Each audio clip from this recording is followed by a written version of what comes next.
this motion, which says, quote, conscious of his courageous defense of the democratic electoral process during the 1993 presidential election that led to the famous June 12 slogan, which ultimately confirmed MKO Abiola as the winner of the election. This is manipulating and wrestling with the truth. June 12 became famous because Nigerians who voted and the elections result already announced, people were at liberty to do their calculation. But because the chief electoral officer failed to formally announce the figures and declare the winner, the Nigerian people on their own talk about, if you look at the media review, the man who is widely believed to have won the election, because the man who should have announced it failed to do so.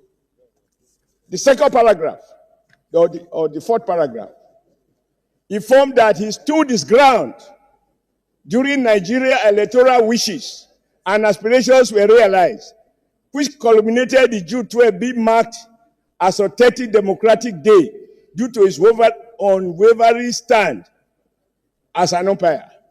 Sir, again, this is not correct. President Muhammadu Buhari, to his credit, decided, and may God bless him for that, said what Nigerians already knew, but coming from a city head of state and president, that gave it the currency.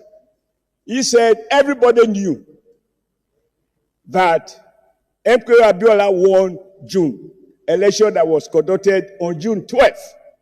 Nigerians were really in pain because nobody is able to quote where Professor Nwosu announced the results. It is his failure to announce the result, whether other threat or other whatever forces that prevented him from so doing, that Nigerians were unable to say that he was declared the winner.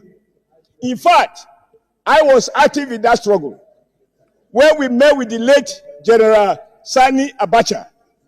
He said the reason he decided to order the detention of MKO Abiola was that MKO Abiola proclaimed himself as the winner of the election and therefore as president.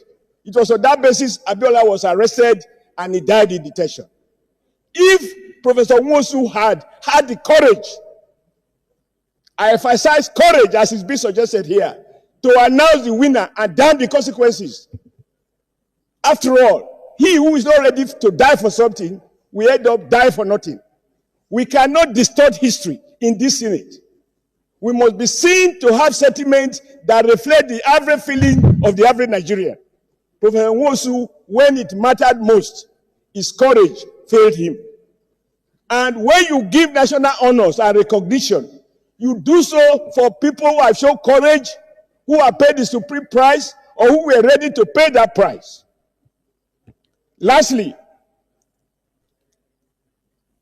cognizance of the fact that Professor Nwosu laid a landmark foundation, blah, blah, blah, blah.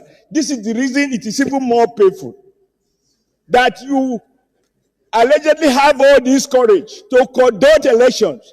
I'm on record as saying that Professor Nwosu and President Babangida fooled 18 million Nigerians that voted. Nwosu is not on record before his death as admitting that before I die, let me confess that there was a winner. You have 1 second. You have 2 seconds remaining. Therefore, let me round up, Mr. President. I thank you for your this because this is very important. If you couldn't, this is my last point, sir. I appreciate. This is my last point. So I want my in-laws to understand. If he was afraid of the gun, because we are under dictatorship, some people might say, well, but there were Nigerians who were protesting under the gun without minding the consequences. After the end of Babangida's tenure, the death of Abiola, the birth of the new democracy that produced President Bola Ahmed Tinubu, Obasanjo. Since then, I would have expected Nwosu to say either on his birthday or on any special occasion. Now that we are back to democracy, there is freedom of speech, even the freedom to lie. I would have expected Nwosu to be able to say, I could not declare these numbers. Thank you. Now, on my record, Abiola won this election. Thank you. Senator Osita, you have the floor. He died without confession. Thank you. That he died without confession cannot be rewarded. Thank you, Senator Osita. He cannot be rewarded. Senator Osita Ngu, you have the floor. SP. Thank you, Mr. President. You all speak. Not everybody will speak, and then we put the question.